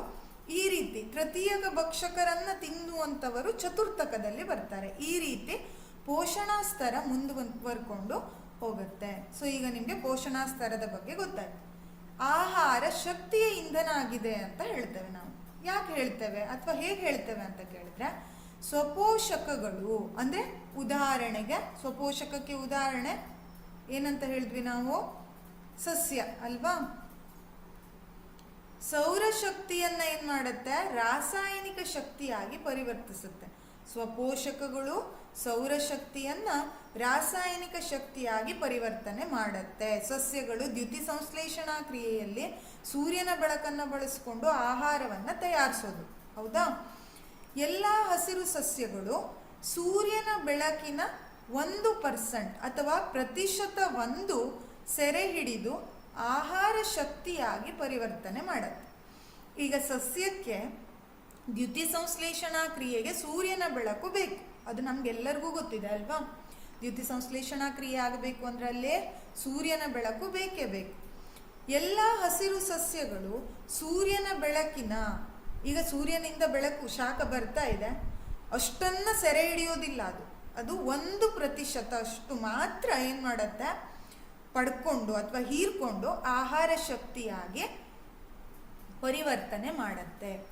ಪ್ರಾಥಮಿಕ ಭಕ್ಷಕರು ಸಸ್ಯಗಳಿಂದ ಪಡೆದ ಹೆಚ್ಚಿನ ಶಕ್ತಿ ಶಾಖವಾಗಿ ವ್ಯಯ ಆಗತ್ತೆ ಮತ್ತು ಸ್ವಲ್ಪ ಪ್ರಮಾಣದ ಶಕ್ತಿ ಜೀರ್ಣಕ್ರಿಯೆ, ಬೆಳವಣಿಗೆ, ಕಾರ್ಯನಿರ್ವಹಣೆ ಮತ್ತು ಸಂತಾನೋತ್ಪತ್ತಿಯಂತಹ ಕ್ರಿಯೆಗಳಿಗೆ ಬಳಕೆ ಆಗತ್ತೆ ಅನ್ನೋದನ್ನು ನಾವಿಲ್ಲಿ ಗಮನಿಸ್ತೇವೆ. ಈ ವಾಕ್ಯ ಅರ್ಥ ಏನು ಅಂದರೆ, ಪ್ರಾಥಮಿಕ ಭಕ್ಷಕರು ಸಸ್ಯಗಳಿಂದ ಶಕ್ತಿಯನ್ನ ಪಡಿತಾರೆ ಅಲ್ವಾ. ಉದಾಹರಣೆಗೆ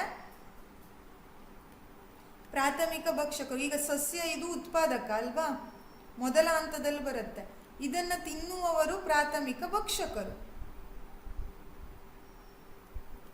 ಇದನ್ನ ತಿನ್ನುವ ಜೀವಿ ಪ್ರಾಥಮಿಕ ಭಕ್ಷಕ ಅಲ್ವಾ. ಸೊ ಈ ಪ್ರಾಥಮಿಕ ಭಕ್ಷಕರು ಸಸ್ಯಗಳಿಂದ ಪಡೆದ ಹೆಚ್ಚಿನ ಶಕ್ತಿಯನ್ನ, ಸಸ್ಯವನ್ನ ಪ್ರಾಥಮಿಕ ಭಕ್ಷಕರು ತಿಂತಾರೆ. ಆಗ ಏನಾಯ್ತು, ಸಸ್ಯದಿಂದ ಶಕ್ತಿ ಆಹಾರ ರೂಪದಲ್ಲಿ ಪ್ರಾಥಮಿಕ ಭಕ್ಷಕರಿಗೆ ವರ್ಗಾವಣೆ ಆಯಿತು ಅಲ್ವಾ. ಸೊ ಇಲ್ಲಿ ವರ್ಗಾವಣೆ ಆಗುವಾಗ ಅಷ್ಟೂ ಶಕ್ತಿ ವರ್ಗಾವಣೆ ಆಗೋದಿಲ್ಲ. ಒಂದಿಷ್ಟು ಶಕ್ತಿ ಶಾಖವಾಗಿ ನಷ್ಟ ಆಗ್ಬಿಡತ್ತೆ, ವ್ಯಯ ಆಗ್ಬಿಡತ್ತೆ. ಹಾಗೆ ಮತ್ತೊಂದಿಷ್ಟು ಶಕ್ತಿ ಏನಾಯಿತು ಅಂದರೆ, ಈ ಪ್ರಾಥಮಿಕ ಭಕ್ಷಕರು ಪಡ್ಕೊಂಡ ಮೇಲೆ ಅದು ಅವರ ಜೀರ್ಣಕ್ರಿಯೆಗೆ, ಹಾಗೆ ಬೆಳವಣಿಗೆ ಆಗೋದಕ್ಕೆ, ಹಾಗೆ ಬೇರೆ ಬೇರೆ ಕಾರ್ಯಗಳಿಗೆ, ಸಂತಾನೋತ್ಪತ್ತಿ ಅಂತ ಕ್ರಿಯೆಗಳಿಗೆ ಏನಾಗತ್ತೆ, ಬಳಕೆಯಾಗತ್ತೆ. ಇದನ್ನು ನೀವು ಈಗಾಗಲೇ ಜೀವಕ್ರಿಯೆ ಅಧ್ಯಾಯದಲ್ಲಿ ಕಲ್ತಿದ್ದೀರಾ ಅಲ್ವಾ. ಸೊ ಆ ಜೀವಕ್ರಿಯೆ ಅಧ್ಯಾಯದಲ್ಲಿ ಇವೆಲ್ಲ ಅಂಶಗಳು ಬರುತ್ತೆ. ಬೆಳವಣಿಗೆ ಅಂದರೆ ಏನು, ಕಾರ್ಯನಿರ್ವಹಣೆ ಅಂದರೆ ಜೀರ್ಣಕ್ರಿಯೆಯಲ್ಲಿ ಏನಾಗುತ್ತೆ, ಬೆಳವಣಿಗೆಯಲ್ಲಿ ಏನಾಗುತ್ತೆ, ಪೋಷಣೆ, ಇವೆಲ್ಲದರ ಬಗ್ಗೆ ಈಗಾಗಲೇ ಕಲ್ತಿದ್ದೀರ. ಇಲ್ಲಿ ನಾವು ಕಲ್ತ್ಕೊಳ್ತಿರೋದೇನು ಅಂದರೆ, ಪ್ರಾಥಮಿಕ ಭಕ್ಷಕರು ಸಸ್ಯಗಳಿಂದ ಹೆಚ್ಚಿನ ಶಕ್ತಿ, ಸಸ್ಯಗಳಿಂದ ಶಕ್ತಿಯನ್ನು ಪಡ್ಕೊಳ್ತಾರೆ. ಪ್ರಾಥಮಿಕ ಭಕ್ಷಕರು ಸಸ್ಯವನ್ನು ಆಹಾರವಾಗಿ ಸ್ವೀಕರಿಸೋದ್ರ ಮೂಲಕ. ಆದರೆ ಅಷ್ಟು ಶಕ್ತಿಯು ಅವರಲ್ಲಿ ಶೇಖರಣೆ ಆಗೋದಿಲ್ಲ. ಕೆಲವೊಂದಿಷ್ಟು ಶಕ್ತಿ ಶಾಖ ರೂಪದಲ್ಲಿ ನಷ್ಟ ಆಗ್ಬಿಡುತ್ತೆ. ಹಾಗೆ ಇನ್ನೂ ಕೆಲವು ಶಕ್ತಿ, ಅವರಲ್ಲಿ ಪಡ್ಕೊಂಡಿರುವಂತಹ ಶಕ್ತಿ ಬೇರೆ ಬೇರೆ ಕೆಲಸಕ್ಕೆ ಬಳಕೆ ಆಗುತ್ತೆ ಅನ್ನೋದನ್ನು ನಾವಿಲ್ಲಿ ಗಮನಿಸ್ತೇವೆ. ಸೊ ಆಹಾರದ ಸರಾಸರಿ 10% ಅಥವಾ 10% ಭಾಗವು ತನ್ನದೇ ದೇಹ ಕಣವಾಗಿ ಪರಿವರ್ತನೆಯಾಗಿ ಮುಂದಿನ ಹಂತದ ಭಕ್ಷಕರಿಗೆ ಇದು ಲಭ್ಯ ಆಗತ್ತೆ. 10% ಅಷ್ಟು ಶಕ್ತಿ ತನ್ನದೇ ದೇಹ ಕಣ ಆಗಿ ಪರಿವರ್ತನೆ ಆಗತ್ತೆ, ಅದನ್ನು ತಿನ್ನೋ ಇನ್ನೊಂದು ಭಕ್ಷಕರಿಗೆ ಅದು ಲಭ್ಯ ಆಗತ್ತೆ ಅನ್ನೋದನ್ನ ಇಲ್ಲಿ ತಿಳ್ಕೊಳ್ತೇವೆ. ಸೊ ಇದು ಆಹಾರ ಶಕ್ತಿಯ ಇಂಧನವಾಗಿದೆ. ಇಲ್ಲಿ ನಾವು ಒಂದು ಅಂಶವನ್ನ ಗಮನಿಸಬೇಕು. ಪ್ರತಿ ಸಲ ಅಂದರೆ ಒಂದು ಜೀವಿಯನ್ನ ತಿಂದು ಇನ್ನೊಂದು ಜೀವಿ ಆಹಾರ ಪಡ್ಕೊಳ್ಳುವಂಥ ಪ್ರತಿ ಸಲನೂ ಕೂಡ 10% ಶಕ್ತಿ ನಷ್ಟ ಆಗತ್ತೆ ಮುಂದಿನ ಹಂತದ ಜೀವಿಗೆ. ಉದಾಹರಣೆಗೆ ಇಲ್ಲಿ ಚಿತ್ರವನ್ನು ಸರಿಯಾಗಿ ನೋಡಿ ನೀವು. ಉತ್ಪಾದಕರು ಅಲ್ವಾ, ಉತ್ಪಾದಕರಲ್ಲಿ 10,000 ಕಿಲೋ ಕ್ಯಾಲರಿಯಷ್ಟು ಶಕ್ತಿ, ಕ್ಯಾಲ್ವಿನ್ನಷ್ಟು ಶಕ್ತಿ ಇದೆ ಅಂತ ಇಟ್ಕೊಳ್ಳಿ. 10,000 ಕಿಲೋ ಕ್ಯಾಲ್ವಿನ್ನಷ್ಟು ಶಕ್ತಿ ಇದೆ. ಸೊ ಇದು ಉತ್ಪಾದಕರಲ್ಲಿತ್ತು. ಉತ್ಪಾದಕರನ್ನ ಏನು ಮಾಡ್ತಾರೆ, ಪ್ರಾಥಮಿಕ ಭಕ್ಷಕರು ಭಕ್ಷಿಸ್ತಾರೆ ಅಲ್ವಾ. ನಮ್ಮ ಲೆಕ್ಕದಲ್ಲಿ ಅಷ್ಟೂ ಶಕ್ತಿ ಏನಾಗಬೇಕು, ಉತ್ಪಾದಕರಿಂದ ಪ್ರಾಥಮಿಕ ಭಕ್ಷಕರಿಗೆ ಹೋಗಬೇಕಿತ್ತು. ಆದರೆ ಕೆಲವೊಂದು ಶಕ್ತಿ ಶಾಖ ರೂಪದಲ್ಲಿ ನಷ್ಟ ಆಗತ್ತೆ, ಇನ್ನೂ ಒಂದಿಷ್ಟು ಶಕ್ತಿ ಈ ಪ್ರಾಥಮಿಕ ಭಕ್ಷಕರು ಬೇರೆ ಬೇರೆ ಕಾರ್ಯಗಳಿಗೆ ಬಳಸ್ಕೊಳ್ತಾರೆ. ಸೊ ಸರಿಯಾಗಿ ನೋಡ್ಲಿಕ್ಕೆ ಹೋದ್ರೆ 10% ಅಷ್ಟು ಶಕ್ತಿ ಇಲ್ಲಿ ನಷ್ಟ ಆಗೋದನ್ನು ನಾವು ಗಮನಿಸ್ತೇವೆ. ನೋಡಿ ಇಲ್ಲಿ 10,000ದಿಂದ 1,000ಕ್ಕೆ ಬಂತು. 10% ಶೇಕಡ ತೆಗೆಯೋದು ನಿಮಗೆ ಗೊತ್ತಿದೆ ಅಲ್ವಾ. ತೆಗೆದು ನೋಡಿದ್ರೆ 10% ಅಷ್ಟು ಲಾಸ್ ಆಯಿತು. ಅದೇ ರೀತಿ ಪ್ರಾಥಮಿಕ ಭಕ್ಷಕರನ್ನು ದ್ವಿತೀಯಕ ಭಕ್ಷಕರು ತಿಂತಾರೆ, ಅವರಿಗೆ ಸಿಗೋದು 100 ಕಿಲೋ ಕ್ಯಾಲರಿಯಷ್ಟು ಶಕ್ತಿ. ಇಲ್ಲಿ ಮತ್ತೆ ಏನಾಯಿತು, 10% ಶಕ್ತಿ ನಷ್ಟ ಆಯಿತು. ನಂತರ ಬರುವಂಥವರು ತೃತೀಯಕ ಭಕ್ಷಕರು, ಅವರಿಗೆ ಕೊನೆಯಲ್ಲಿ 10 ಕಿಲೋ ಕ್ಯಾಲರಿಯಷ್ಟು ಶಕ್ತಿ ಸಿಗುತ್ತೆ. ಇಲ್ಲೂ ಕೂಡ 10% ನಷ್ಟ ಆಗಿದ್ದನ್ನು ನಾವು ಗಮನಿಸ್ತೇವೆ. ಹೌದಾ. ಸೊ ಇಲ್ಲಿ ಉತ್ಪಾದಕರು ಅಂದರೆ ಸಸ್ಯ, ಅದರಲ್ಲಿ 10,000 ಕಿಲೋ ಕ್ಯಾಲ್ವಿನ್ನಷ್ಟು ಶಕ್ತಿ ಇತ್ತು. ಅದನ್ನು ಮೊಲದಂತಹ ಪ್ರಾಥಮಿಕ ಭಕ್ಷಕರು, ಇದೇ ಅಂತ ಅಲ್ಲ, ಮೊಲನೆಯ ಅಂತ ಅಲ್ಲ, ಉದಾಹರಣೆಗೆ ಕೊಟ್ಟಿದ್ದು ಇಲ್ಲಿ ಯಾವ ಸಸ್ಯಾಹಾರಿ ಜೀವಿ ಕೂಡ ಬರ್ಬೋದು. ಅದು ತಿಂತು, ಅದಕ್ಕೆ 1,000 ಅಷ್ಟೇ ವರ್ಗಾವಣೆ ಆಯಿತು, 10% ಲಾಸ್ ಆಯಿತು. ಇದನ್ನು ಮುಂದಿನ ಜೀವಿ ತಿಂತು, ಅಲ್ಲಿ ಹೋಗೋ ತನಕ ಬರೀ 100ರಷ್ಟು ಶಕ್ತಿ ಹೋಗಿದೆ. ನಂತರ ಮುಂದಿನ ಜೀವಿಗೆ 10 ಕಿಲೋ ಕ್ಯಾಲರೀಸ್ ಅಷ್ಟು ಶಕ್ತಿ ಮಾತ್ರ ವರ್ಗಾವಣೆ ಆಯಿತು. ಈ ರೀತಿಯಾಗಿ ಶಕ್ತಿಯ ನಷ್ಟ ಆಗೋದನ್ನು ನಾವು ಗಮನಿಸ್ತೇವೆ.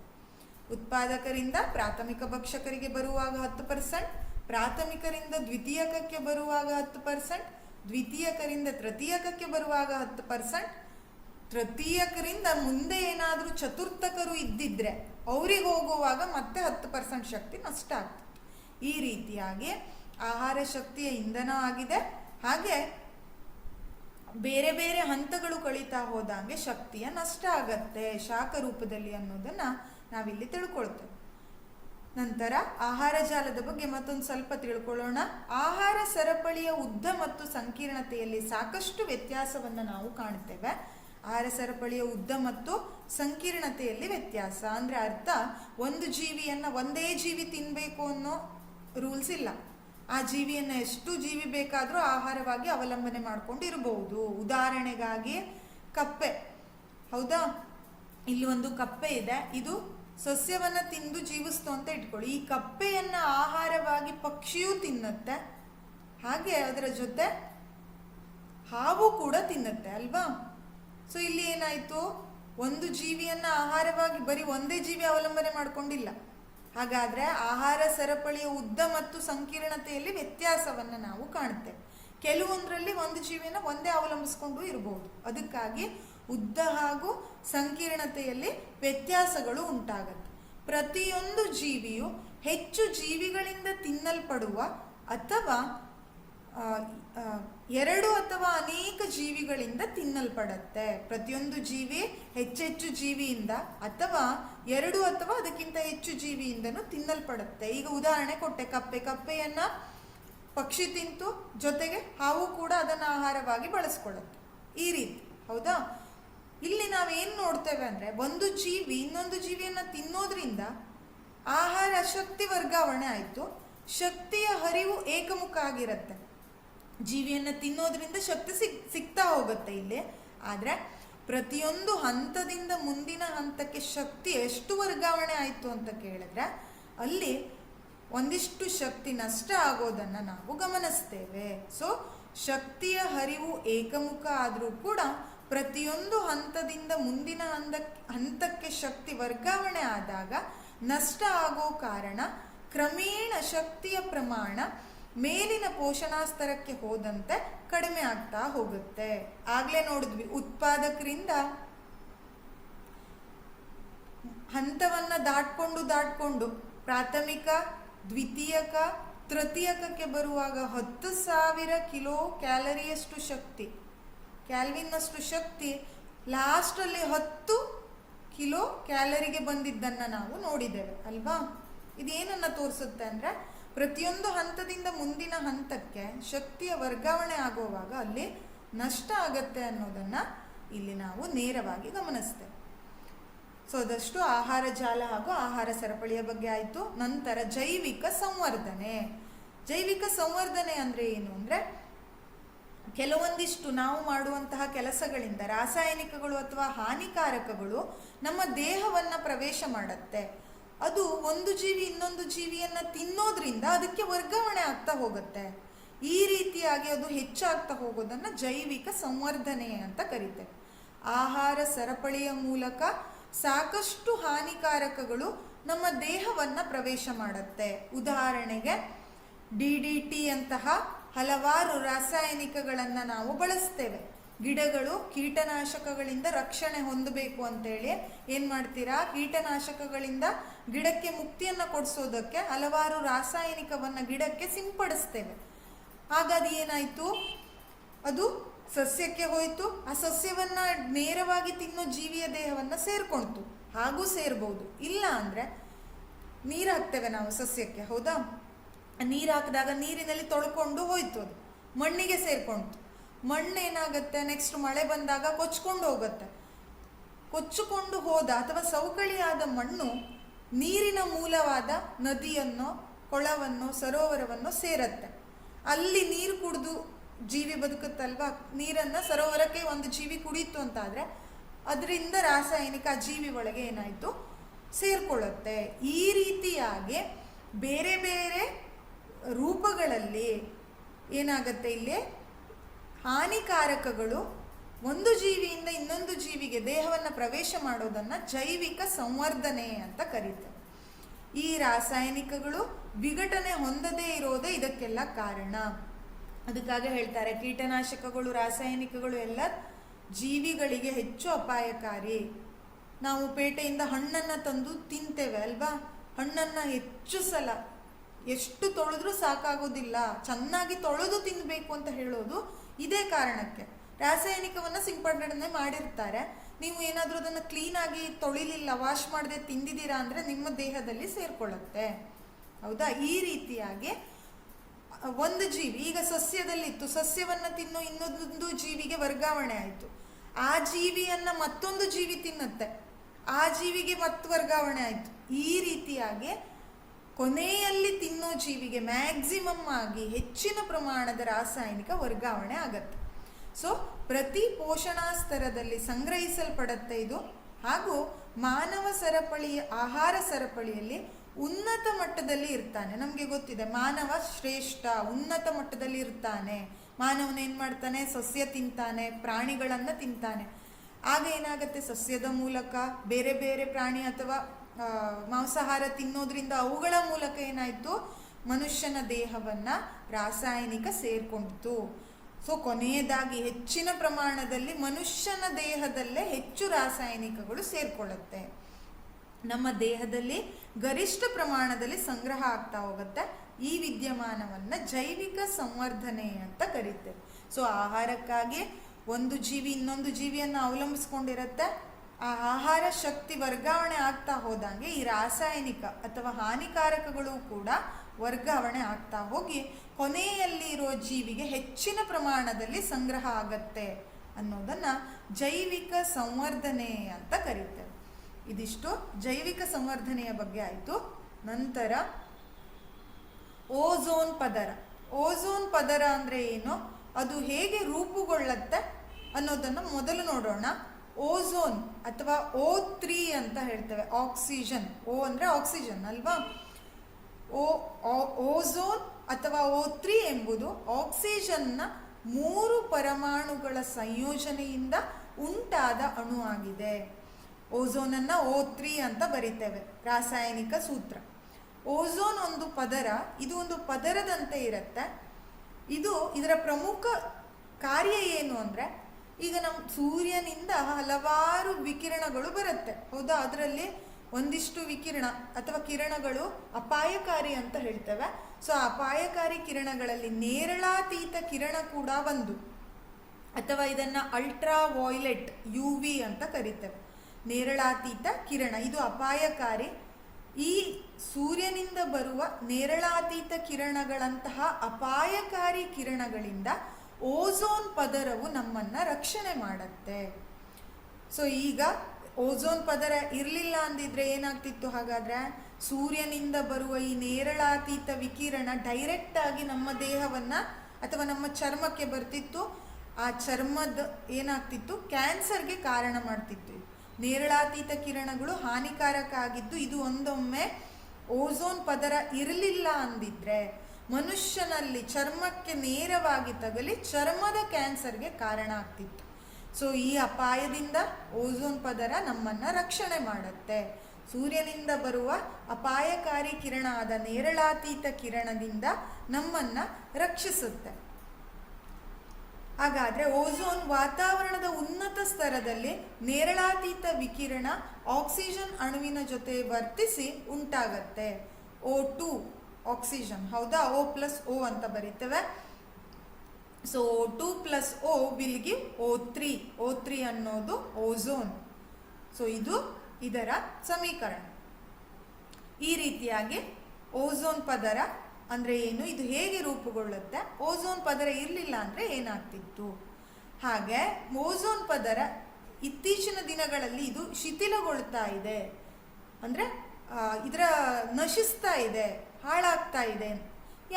ಯಾಕೆ ಅಂದರೆ ನಾವು ಮಾಡ್ತಾ ಇರುವಂತಹ ಒಂದಿಷ್ಟು ಕ್ರಿಯೆಗಳಿಂದ, ಕೆಲಸದಿಂದ. ಸೊ ಇಲ್ಲಿ ನೋಡಿ, ಶಿಥಿಲೀಕರಣ ಮತ್ತು ಅಗ್ನಿಶಾಮಕಗಳಲ್ಲಿ, ಅಗ್ನಿಶಾಮಕ ನಿಮಗೆ ಗೊತ್ತಿದೆ, ಫೈರ್ ಎಂಜಿನ್ ಅಲ್ವಾ. ಸೊ ಅಗ್ನಿಶಾಮಕಗಳಲ್ಲಿ ಬಳಸುವ ಕ್ಲೋರೋಫ್ಲೋರೋಕಾರ್ಬನ್ ಅಥವಾ ಇದನ್ನು CFC ಅಂತ ಹೇಳ್ತೇವೆ. ಸೊ ಇವುಗಳಂತಹ ಸಂಶ್ಲೇಷಿತ ಸಂಯುಕ್ತಗಳು ಅಥವಾ ರಾಸಾಯನಿಕಗಳಿಂದ ಓಝೋನ್ ಪದರ ಕುಸಿತಾ ಇದೆ. ಕ್ಲೋರೋಫ್ಲೋರೋಕಾರ್ಬನ್ ಅಂತಹ ಸಂಯುಕ್ತಗಳನ್ನು ಬಳಸಿ ಒಂದಿಷ್ಟು ವಸ್ತುವನ್ನು ತಯಾರಿಸ್ತಾ ಇದ್ದಾನೆ ಮನುಷ್ಯ. ಅದರಿಂದಾಗಿ ಓಝೋನ್ನಂತಹ ಸೂಕ್ಷ್ಮ ಪದರ ಶಿಥಿಲಗೊಳ್ಳುತ್ತೆ. ಸೊ ಇದನ್ನು ತಡಿಬೇಕು. ಒಂದು ವೇಳೆ ಅದು ಪೂರ್ತಿ ನಶಿಸಿ ಹೋಯಿತು ಅಂತಂದರೆ ನಾವು ಬದುಕೋದಿಕ್ಕೆ ಸಾಧ್ಯ ಇಲ್ಲ. ಯಾಕಂದರೆ ಸೂರ್ಯನ ಕಿರಣ ನಮ್ಗೆ ಬೇಕು. ಅದೇನಾದರೂ ಡೈರೆಕ್ಟ್ ನೇರಳಾತೀತ ಕಿರಣ ಬಂತು ಅಂದರೆ ಅಪಾಯ ಆಗತ್ತೆ ಅಲ್ವಾ. ಸೊ ಅದಕ್ಕಾಗಿ ಅದರಿಂದ ರಕ್ಷಣೆ ಹೊಂದೋದಕ್ಕೆ ಓಝೋನ್ ಪದರ ಬೇಕು. ಆ ಪದರ ನಶಿಸೋದಕ್ಕೆ ಕಾರಣ ಕ್ಲೋರೋಫ್ಲೋರೋಕಾರ್ಬನ್ಗಳಂತಹ ರಾಸಾಯನಿಕಗಳು, ಸಂಯುಕ್ತಗಳು ಅಂತ ಹೇಳ್ತೇವೆ. ಸೊ ಇದನ್ನು ತಡೆಗಟ್ಟೋದಕ್ಕಾಗಿ ಸಂಯುಕ್ತ ರಾಷ್ಟ್ರಗಳ ಪರಿಸರ ಕಾರ್ಯಕ್ರಮ ಇದರಲ್ಲಿ CFC ಉತ್ಪಾದನೆಯನ್ನು ನಿಲ್ಲಿಸಬೇಕು, ಸ್ಥಗಿತಗೊಳಿಸಬೇಕು ಅಂತ ಒಪ್ಪಂದವನ್ನು ಮಾಡಿಕೊಳ್ತಾರೆ.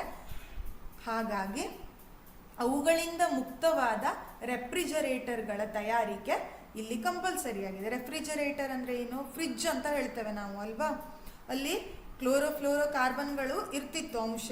ಸೊ ಆ ಫ್ರಿಡ್ಜ್ ತಯಾರಿಕೆ, ರೆಫ್ರಿಜರೇಟರ್ಗಳನ್ನು CFC ಮುಕ್ತವಾಗಿ ತಯಾರಿಸಬೇಕು ಅಂತೇಳಿ ಒಪ್ಪಂದಕ್ಕೆ ಬರ್ತಾರೆ. ಈ ರೀತಿ ಒಪ್ಪಂದ ಮಾಡಿಕೊಂಡು ಇಲ್ಲಿ ಓಝೋನ್ ಪದರ ಶಿಥಿಲ ಆಗೋದನ್ನು ನಾವು ಕಡಿಮೆ ಮಾಡಿದ್ದೇವೆ. ಸೊ ಕೊನೆಯಲ್ಲಿ ನಾವು ಉತ್ಪಾದಿಸುವ ತ್ಯಾಜ್ಯಗಳ ನಿರ್ವಹಣೆ. ತ್ಯಾಜ್ಯ ಅಂದರೆ ನಿಮಗೆ ಗೊತ್ತಿದೆ, ವೇಸ್ಟ್ ಅಲ್ವಾ. ದಿನ ಬೆಳಗಾದರೆ ಹಲವಾರು ರೀತಿಯ ತ್ಯಾಜ್ಯಗಳನ್ನು ಉತ್ಪತ್ತಿ ಮಾಡ್ತೀರಾ. ಎಷ್ಟೋ ಮನೆಗಳಿದೆ, ಒಂದೊಂದು ಮನೆಯಲ್ಲೇ ಅಷ್ಟಷ್ಟು ಕ್ವಿಂಟಲ್ ಗಟ್ಟಲೆ ರೆಡಿ ಆಯಿತು ಅಂತಂದರೆ ವೇಸ್ಟು. ಅದನ್ನು ಹಾಕೋದಾದರೂ ಎಲ್ಲಿ? ಅದನ್ನು ಹೇಗೆ ನಿರ್ವಹಣೆ ಮಾಡಬೇಕು? ಸೊ ಇಲ್ಲಿ ನಾವು ಮೊದಲನೆಯದಾಗಿ ತ್ಯಾಜ್ಯಗಳ ವಿಂಗಡಣೆಯನ್ನು ಮಾಡಬೇಕು, ನಂತರ ಅದನ್ನು ನಿರ್ವಹಿಸಬೇಕು. ಸೊ ನೋಡೋಣ, ಮಾನವ ನಿರ್ಮಿತ ಪ್ಲಾಸ್ಟಿಕ್ ವಸ್ತುಗಳು ಬ್ಯಾಕ್ಟೀರಿಯಾ ಅಥವಾ ಕೊಳೆತಿನಿಗಳಿಂದ ವಿಘಟನೆ ಹೊಂದೋದಿಲ್ಲ. ನಮಗೆ ಗೊತ್ತಿದೆ ಮಾನವ ನಿರ್ಮಿತ ಪ್ಲಾಸ್ಟಿಕ್ ಅಂದರೆ ಪ್ಲಾಸ್ಟಿಕ್ ಚೀಲ, ಹಾಗೆ ಕವರ್ಗಳನ್ನು ಬಳಸ್ತೇವೆ ನಾವು ಮನೆಯಲ್ಲಿ ಅಲ್ವಾ. ಇವುಗಳೆಲ್ಲ ಸಾಧಾರಣವಾಗಿ ಬ್ಯಾಕ್ಟೀರಿಯಾದಂತಹ ಅಥವಾ ಕೊಳೆತಿನಿಗಳಂಥ ಜೀವಿಯಿಂದ ವಿಘಟನೆಗೊಳ್ಳೋದಿಲ್ಲ. ಅದಕ್ಕಾಗಿ ಹೇಳ್ತಾರೆ ನೋಡಿ, ಪ್ಲಾಸ್ಟಿಕ್ ಅಪಾಯಕಾರಿ, ಮಣ್ಣಿನಲ್ಲಿ ಅದು ಸೇರ್ಕೊಳ್ಳೋದಿಲ್ಲ, ಗೊಬ್ಬರವಾಗಿ ಕನ್ವರ್ಟ್ ಆಗೋದಿಲ್ಲ. ಹಾಗಾಗಿ ಪ್ಲಾಸ್ಟಿಕ್ ಬಳಕೆಯನ್ನು ನಿಲ್ಲಿಸಿ ಅಂತ ಹೇಳ್ತಾರೆ ಅಲ್ವಾ. ಪ್ರಮುಖ ಕಾರಣ ಅಂದರೆ ಅದು ವಿಘಟನೆಗೊಳ್ಳೋದಿಲ್ಲ.